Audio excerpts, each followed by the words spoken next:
Hi. This video is going to talk us through a few topics as we go down the home stretch of our World War I studies. We're going to start up on page 6 of the notes handout, and you have this graphic here in terms of the gaining of voting rights, suffrage for women in Western civilization. And if you look at the top of page 6, it talks about the home front during the total war of World War I. World War I was considered to be a total war. And as it says at the top of page 6, a war in which every resource is marshaled for the war effort. So you're talking about all the material resources marshaled for the war effort, but all the human resources. So what you had was this mobilization of women into the factories in the context of the First World War and the Second World War as well. The total mobilization of the society and all human resources dedicated towards the war effort. So, by and large, the men are mobilized to the war front, and in the home front, the women are mobilized to the factories. And you can see how this relates to the attainment of voting rights for women in Western civilization. The dates of World War I being 1914 to 1918. And you can see that right around that time period, women are gaining voting rights throughout Western civilization. The end of World War II was in 1945. So here you see another major attainment of voting rights for women in Western civilization.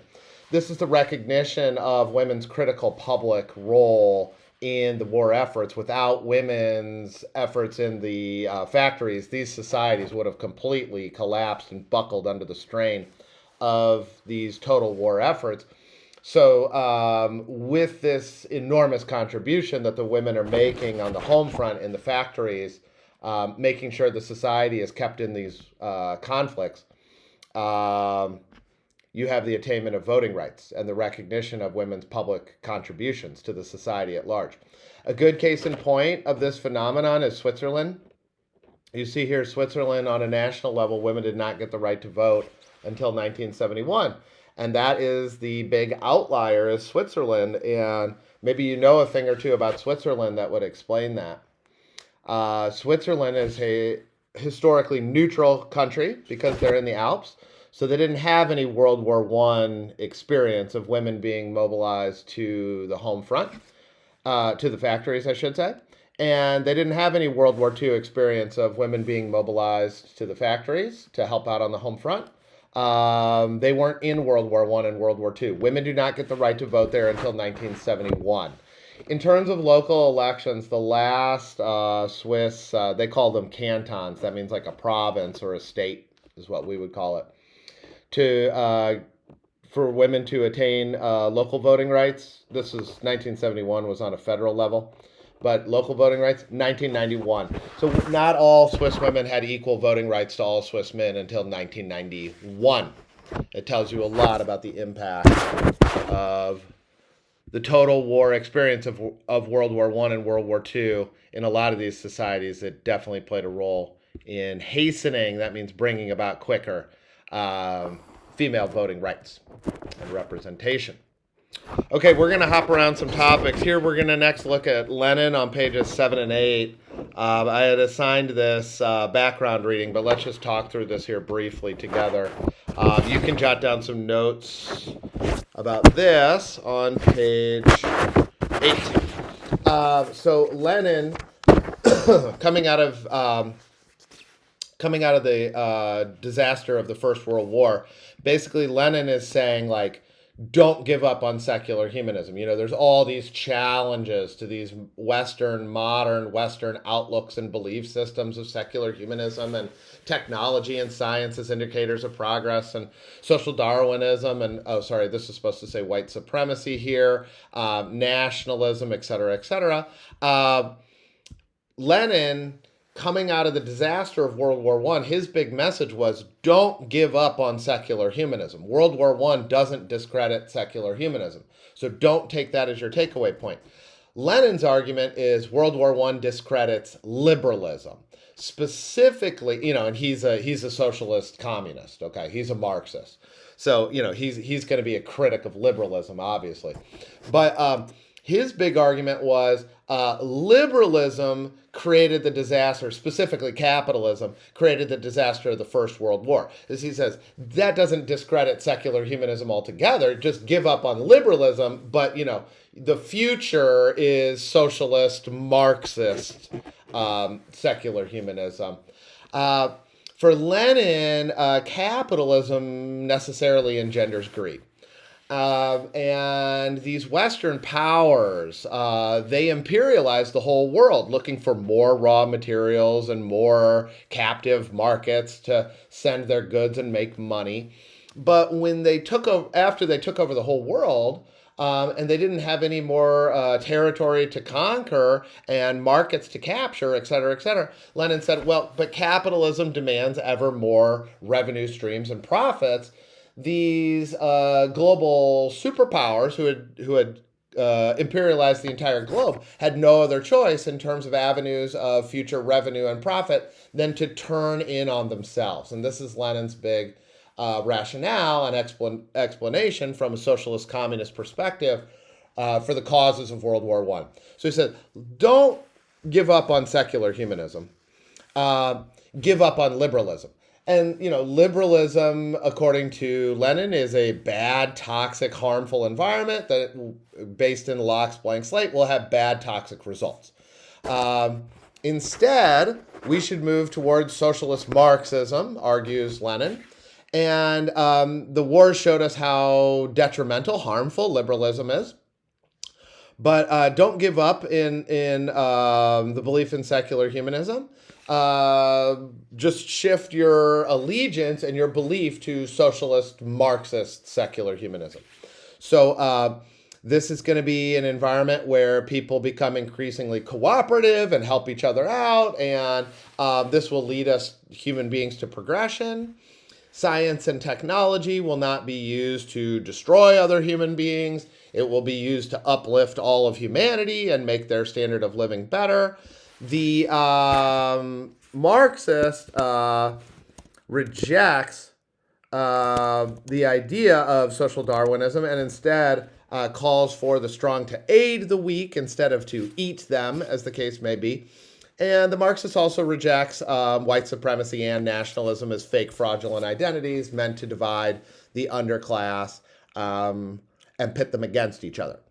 So for Lenin, World War I is obviously a total disaster civilizationally, but the future is bright. World War I is going to hasten, that means quicken, people's transition over to socialist Marxist humanism. And he's establishing the first a communist, Marxist government and society and human history in Russia. So there's some big momentum at this point behind Marxist, the Marxist ideological outlook. Lenin's big ideological adversary coming out of the First World War is Woodrow Wilson, the President of the United States of America during the First World War. Let's take a look at page 9 and jot down some notes and some consideration on page 9 then. Wilson is the other major proponent of secular humanism coming out of the First World War. He also argues that people shouldn't give up on secular humanistic belief coming out of the First World War. But for Wilson, the solution is more liberalism. He said, well, we had these, traditional monarchies when the war broke out in Russia and in Germany and in Austria, etc. What we need is the entire world order organized according to nation states. So Wilson believes in nationalism, and one of the bullet points there on page 9, the second to last bullet point, is this idea of national self-determination, and I've got that defined under the bullet points there also on page 9. National self-determination, people should be able to choose their own national governments through democratic majority rule elections and live free from outside interference in nation states with clearly defined borders. So basically what this means, and this 14 points document that Wilson comes up with, is his vision for the post-World War I era. And he says, well, every peoples is going to have their own nation state, and those nation states will be organized according to liberal democracy and liberal capitalism. So we're going to have the whole world organized around every peoples will have their own nation, and the whole world will be organized under democracy and capitalism. And this will be a basis for a peaceful, prosperous future for humanity coming out of the disaster of the First World War. So Wilson's solution is more liberalism. We need every people's organized in their own nation state. We're going to sweep away all those old monarchies and kingdoms and dynastic empires of the Romanovs, of the Hohenzollern, and the Habsburgs. And we're going to create a bunch of independent nation states, and each one of those societies will be democratic capitalist societies, and this will be the basis of a peaceful, prosperous future. The other piece of Wilson's vision then is, well, let's get this off to a good start. And the peace treaty to end the war, let it be a peace treaty of reconciliation. Let's not be too heavy-handed with the Germans. Let's be just, and let's start this new era of democratic capitalist societies off to a peaceful start of reconciliation. And that's Wilson's vision for the peace treaty to end the First World War. The other big part of his vision is that very last bullet point under the bullet points on page 9, Wilson's 14 points, which is his vision about how to organize the post-war order. The very last one says a creation of a general association of nations. And that's the idea of the League of Nations. And you can put that down on page 9, League of Nations. And this is the precursor to our contemporary United Nations. And Wilson's vision is, inevitably there will be some disputes between nations, but we'll have this international governing body to reconcile and settle any disputes that might exist. So Wilson is the big visionary of the precursor or predecessor institution of our contemporary United Nations, the UN. Okay, so again, quick recap. Wilson's vision: every people has their own nation state. We're going to have democracy and capitalism around the world. There's going to be a League of Nations to settle international disputes if and when tensions rise between nations. And we're going to get this all off to a harmonious start by having an even-handed peace treaty of reconciliation, and we're not going to be punishing towards the Germans and the side that lost. And then what you have ultimately in terms of the peace treaty, let's turn to pages like 10 and 11. Ultimately, what you end up with is the Treaty of Versailles. And the Treaty of Versailles is very different. And it takes place at Versailles in the Hall of Mirrors. And if you read the little blurb, I'm going to give you time, after this to read the top of page 10 here. But if you read the little blurb at the top of page 10, the Germans basically have to sign this at the barrel of a gun. It's quite punishing to Germany. It's very humiliating to Germany. If you look at the war guilt clause, Germany has to accept blame for the war. The financial clauses, they have to pay for the war. They have this crushing reparations payments they have to make. They basically can't have a military, and they lose chunks of their territory, and they lose their empire. So for the Germans, this is not what they were expecting. They were expecting Wilson's peace treaty. The reason they get the Treaty of Versailles is the Brits and the French here. They had been promising their people, once they won the war, to be very punishing towards the Germans and exact revenge against them. So when the Italians, the victorious allies, the Italians, the Brits, the French, and the Americans enter into the back room to hash out this peace treaty, the Treaty of Versailles, to end the First World War, France and Britain, they want a punishing peace treaty. So they're going to get this punishing peace treaty towards Germany. Wilson wants a treaty of reconciliation and not a punishing peace treaty, but he also wants national self-determination to redraw the map and to establish the League of Nations. He gets those pieces, and we'll talk about that later on. This peace treaty is really going to set the stage for World War II. The Germans are going to be very disgruntled about signing this peace treaty. They never wanted to sign the peace treaty to begin with. They never wanted to abide by it. When Hitler comes to power, he's going to be voted into office. And one of his promises on the campaign trail is they're going to shred the Treaty of Versailles, and they're going to get back at the people who did this to them, the liberal powers of France and Britain. So this just sets a bad stage, and basically Britain and France, it's like the worst of both worlds, because Britain and France, they hand down this punishing peace treaty, which is okay. You can do that, obviously, but you have to enforce the terms. So when Hitler comes to power and starts ratcheting up the German military, starts moving his military into places he wasn't supposed to, starts taking over neighboring countries, Britain and France, they don't have any stomach for the next war. They've been brutalized in the First World War. They'll do almost anything to avoid the next big war. Meanwhile, Hitler's spoiling for a fight. He's been promising his people they're going to shred Versailles and get revenge on the people who put Germany in that position of weakness. So it's like the worst of both worlds. I mean, you could either go for the peace treaty of reconciliation. That probably would have been the best idea. That was Wilson's idea, but the French and the Brits weren't having it. So if you're going to go for the punishing peace treaty, you have to enforce the terms. The Brits and the French, they basically do the worst of both worlds. They hand down the punishing peace treaty, but then when it gets challenged and undermined by the upstart Nazi regime in Germany, they don't do anything about it. So it just ends up being like totally botched. It's the worst of both worlds.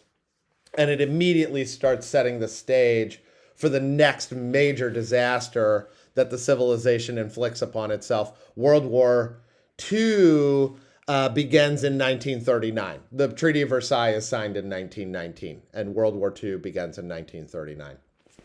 Let's take a look at the very last page then together here. These are the parts that Wilson does get. He doesn't get the Peace Treaty of Reconciliation, but he does get a redrawn map of Europe according to the general idea of self-determination of nations. So this is what the map of Europe looked like when World War I began. And you had, the Romanovs over here, and you had the Romanov Empire over here, Russia, the Hohenzollern Empire over here, Germany, and the Habsburg Empire over here in Austria, Hungary. All three of those monarchies fall as a result of the First World War. And Wilson gets this idea of national self-determination. Here you've got Estonia, Latvia, Lithuania, just a bunch of new countries born or reconstituted according to this principle of national self-determination. Poland, Czechoslovakia, an entirely new country that had never existed before. Austria and Hungary, two totally independent countries. You've got Romania over here, and then you've got this country of Yugoslavia, which is made up of a number of different Slavic groups, Eastern European Slavic groups. The other thing Wilson gets, this is at the very bottom of page 12 now, is the League of Nations. The League of Nations ends up being a very troubled institution. It was supposed to mediate and settle and reconcile international disputes between countries. Ultimately, it fails spectacularly, obviously, because the Second World War begins just 20 years later. But here are there are a bunch of different issues, but here are some of the major issues. Germany wasn't invited initially. Neither was Russia, as they experienced a communist revolution. So two of the major powers are just completely excluded. The United States ultimately didn't join, even though it's Woodrow Wilson's idea, because it had to be ratified by the U.S. Senate, and the U.S. Senate didn't accept membership in this international governing body because the United States historically is more isolationist over there in the Western Hemisphere, so they didn't want to involve themselves. Furthermore, the United States Senate didn't want the United States to be involved in more European affairs after their involvement in the First World War. Britain and France proved unwilling to enforce the Treaty of Versailles, so the security situation gets totally out of hand as Hitler reconstitutes his military and starts taking over swaths of Central Europe. And then the German regime of the Nazis, they had promised to undermine the whole thing and not abide by the treaty to end the First World War in the first place. So that is going to set us up for our future studies. Next unit of study, we're going to go for interwar. That's the time period, the troubled time period between the First and Second World War, and then the Second World War itself. Thanks.